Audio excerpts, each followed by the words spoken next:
भारत सहित समस्त विश्ववासियों को श्री कल्की का प्रेम और जय श्री महाकाल। हम पूर्ण मन से विश्वास व दावा करते हैं कि श्री कल्की से जुड़ने वाले हर मानव पर श्री परमेश्वर की कृपा व छत्र छाया बनी रहेगी। वो मानव कभी भी किसी भी स्थिति में अकाल मृत्यु के शिकार नहीं होंगे।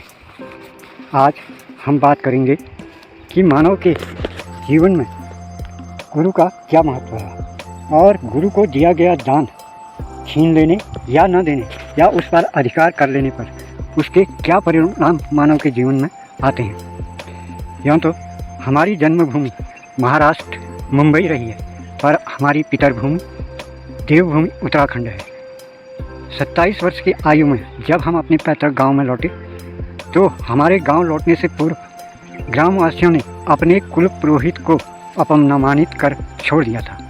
कुल पुरोहित श्री पांडे जी को छोड़ने का कारण गांव की वो भूमि थी जिसे इस गांव के पूर्व के पितरों ने कुल पुरोहित हेमचंद्र पांडे जी के पिता जी को दान में दी थी। इस गांव में कुल देवता स्वयं जी का एक मंदिर है, जिस मंदिर में किसी भी त्यौहार इत्यादि में पूजा पाठ करने के लिए कुल गुरु श्री पांडे जी को अपने गांव से आना पड़ता था।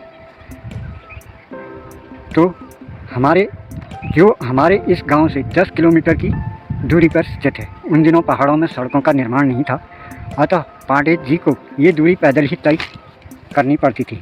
इस कारण उन्हें मंदिर में आकर पूजा पाठ करने में देर हो जाती थी।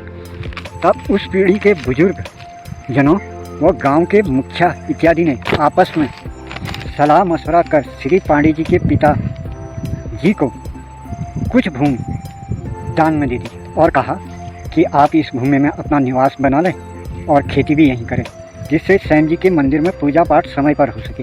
पांडे जी ने दान भूमि को स्वीकार कर लिया और गांव वालों ने उस भूमि को उन्हें सौंप दिया। पर जब तक वो बुजुर्ग पांडे जी इस भूमि में निवास बना पाते या इस पर अपना घर बना पाते, वो स्वर्गवासी हो गए। उनके दिवंगत होने के बाद उनके पुत्रों ने इस गांव के कुल पुरोहित का भार संभाला। उनके छोटे बेटे श्री हेमचंद्र जी ने कुछ समय उपरांत वर्तमान में रह रहे गांव उन्योड़ा वासियों से उस दान भूमि को रजिस्ट्री कर उन्हें सौंप देने के लिए कहा। तब गांव वालों ने साफ इनकार कर दिया और कहा कि तुम्हारे पास क्या प्रमाण है, हमारे पितरों ने तुम्हें यह दान भूमि दान में दी है। ऐसा कह उन्हें अपमानित कर कुल पुरोहित के पद से निकाल दिया, क्योंकि वर्तमान में रह रही पीढ़ी उस भूमि में अपने लकड़ी घास इत्यादि रखने व गायों के बाड़े के रूप में उपयोग कर रही थी। पांडे जी को छोड़ने के बाद गांव ने अपने कुल पुरोहित बनाने के लिए गांव के 2 शख्सों को, जिसमें से एक शख्स खुद पर देव अवतार का दावा करता था, को एक दूसरे ब्राह्मण जोशी जी के पास भेजा और उन्हें गांव में बुलाकर कुल पुरोहित का भार सौंप दिया। जिस दान भूमि के लिए ये विवाद हुआ था उस पर गांव ने हमारे छोटे भाई को एक प्राइवेट पब्लिक स्कूल खोलने के लिए दे दिया। उस पर प्राइवेट पब्लिक स्कूल खुल गया। जब हम गांव लौटे तो हम उस वक्त अपने माता पिता व भाई के साथ समृद्ध परिवार में ही रहते थे।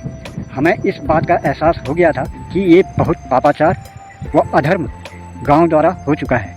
इस अधर्म कर्म के दंड के खास भागी हमारा परिवार को गांव ने बना दिया था, क्योंकि उस पर पब्लिक स्कूल का निर्माण हमारे छोटे भाई ने किया था।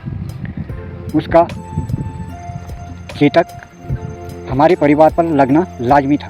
इसी के चलते हम पर उस सांप का प्रकोप शुरू हुआ। हमारे पिता अकाल मृत्यु के ग्रास हुए। हमारा वैवाहिक जीवन अस्त व्यस्त हो गया। घर में हम भाइयों में क्लेश होने लगा। गांव में भी उस पीढ़ी के कई मनुष्य अकाल मृत्यु के शिकार होने लगे। तब हम कुल पुरोहित श्री पांडे जी के पास गए। हमने गांव वालों और भाई की तरफ से उनसे क्षमा मांगी और उनकी माताश्री, जो अब नहीं हैं, के समक्ष जल प्रतिज्ञा करी कि हम उस दान भूमि को उन्हें या तो दिलाते रहेंगे या फिर उसकी कीमत अदा करेंगे। उन दिनों हम बहुत गरीबी स्थिति में रहते थे, तो श्री पांडे जी के दोनों पुत्रों ने हमसे कहा, कहाँ से दोगे उस दान भूमि की कीमत, रहने दो। हम अगर तुम्हें कुछ उस दान भूमि के इस पाप कर्म से परेशानी हो रही है तो हम तुम्हारी पीठ झाड़ देते हैं। और उन्होंने हमारे पीठ झाड़ दी। पर हमने उनसे प्रार्थना करी कि अब हमारे परिवार में कोई भी अनिष्ट ना हो या गांव का कोई अनिष्ट ना हो। उन्होंने एक शर्त रखी, अगर गांव उस भूमि को हमें सौंप देगा तो गांव का अनिष्ट नहीं होगा। तो हमने उन्हें आश्वासन दिया कि हम उस भूमि को उन्हें सौंपने के लिए गांव से प्रार्थना करेंगे। घर आकर हम सर्वप्रथम गांव के कुल देवता के मंदिर में गए और कुल देवता स्वयं की प्रतिमा को घर उठा लाए और घर के पूर्व स्थान पर एक छोटा सा मंदिर बनाकर उसमें उसे स्थापित कर पूजा करने लगे। जब गांव को इस बारे में पता चला तो वो भी पूरा गांव मिलकर उस प्रतिमा को लेने हमारे घर आया। हमने उन्हें बताया कि उस दान भूमि को कुल गुरु को न देने और उनका अपमान करने से गांव पर देव प्रकोप हो रहा है, जिसके कारण गांव में अकाल मृत्यु हो रही है। तो गांव से प्रार्थना करी कि उस दान भूमि को उन्हें सौंप दिया जाए। तो गांव के जो मीन आदमी थे उन्होंने बड़े अहंकार में हमसे कहा कि तुम्हारे पास क्या सबूत है कि वो भूमि दान में दी गई है। हम इस बात को नहीं मानते। ऐसा कहने के बाद वो लोग उस प्रतिमा को ले गए। फिर गांव में देव प्रकोप चलता रहा। उस मंदिर के पुजारी यानी स्वयं मंदिर में जितने भी पुजारी बैठे थे उनकी मृत्यु अकाल मृत्यु से ही हुई। कोई घोड़े से गिरकर मरा, कोई रास्ते में गिर के मरा, यानी मृत्यु अकाल मृत्यु में बदलती रही। जो भी उस मंदिर का पुजारी बना अकाल मृत्यु का शिकार हुआ। गांव में भी अकाल मृत्यु से लोग मरे और कई घरों में वंश चलाने वाले पुत्र रत्नों का जन्म कम होने लगा। हमारे छोटे भाई की विवाह के बाद पहली संतान कन्या हुई जो पोलियो से ग्रस्त पैदा हुई। वह ना बोल सकती थी, ना सुन सकती थी और ना चल सकती है और ना अपने हाथों से खाना खा सकती है। हमने भाई से प्रार्थना करी कि उस भूमि से स्कूल को हटा ले, पर वो नहीं माना। फिर उसकी दूसरी संतान पुत्र के रूप में हुई, पर वो होने के कुछ समय बाद ही उसकी मृत्यु हो गई। तब हमने अपने धर्मगुरु जो अक्सर हमारे वहाँ आते थे के आदेश पर अपने घर के सामने इस विश्व मंदिर का निर्माण किया और 50 वर्ष का जप तप कर्म करते हुए प्रारंभ किया। इस मंदिर के निर्माण के बाद हमारे परिवार में शांति स्थापित हो गई। हमारा पारिवारिक जीवन शांति से कटने लगा और फिर भाई के घर तीसरी संतान के रूप में लड़के का जन्म हुआ।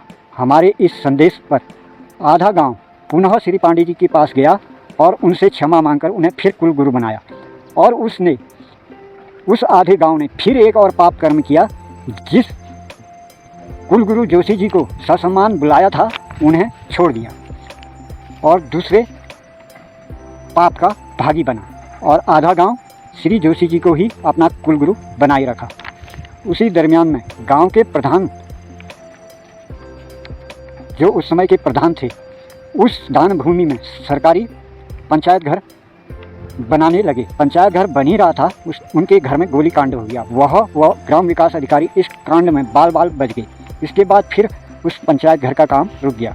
जिस दान भूमि के कारण गांव गुरु श्राप से देव प्रकोप की चपेट में आ गया है, उस भूमि को आज भी गांव ने श्री पांडे जी को न सौंपा है, न उसकी कीमत अदा करी है। आज भी नए ग्राम प्रधान ने उस पर जन मिलन केंद्र खोल दिया है, जिसके परिणाम उन्हें आगे के जीवन में मिलने निश्चित हैं। हमने दूसरी बार फिर गांव के स्वयं मंदिर से देव प्रतिमा लाकर विश्व मंदिर में स्थापित करी। गांव फिर हमारे घर उस प्रतिमा को लेने आया। हमने फिर गांव को श्री पांडे जी की दान भूमि को सौंपने को कहा, पर गांव ने इस बात को नहीं माना और उस प्रतिमा को वापस देने के लिए कहा। पूरे गांव के आदमी इस प्रतिमा को लेने आए थे, लेकिन इसमें एक ही आदमी भूतपूर्व ग्राम प्रधान ने हमसे कहा, साले तेरे चूतड़ों में ऐसे ठोकूंगा कि अब दान भूमि करना भूल जाएगा। और इसका परिणाम तो उसके जीवन में आना ही था। तब हार कर हमने अपने गांव बिरादरों में से अपनी और गांव में अपनी छत्र छाया हटा ली और उस कुलदेव स्वयं मंदिर का सदा के लिए त्याग कर दिया। अब इन परिवारों को छोड़कर गांव पर महाकाल की दंड नीति शुरू हो चुकी है। और याद रखें, श्री पांडे जी का न्याय अब होने से कोई नहीं रोक सकता है, क्योंकि गुरु से बड़ा कोई भगवान ना हुआ है, ना आगे धरती में होगा। और गुरु के रुष्ट हो जाने पर कोई भी ईश्वर या अल्लाह या गॉड इस धरती में मानव को शरण नहीं देता है। दान भूमि के छीन लेने पर या उस पर अधिकार कर लेने पर याद रखें, किसी भी कुल का नाश 3 पीढ़ी बाद स्वतः हो जाता है। हमारा हर कर्म धर्म की रक्षा व मानव के हितार्थ के लिए होता है। धन्यवाद। जय भारत, जय विश्व। हम उसे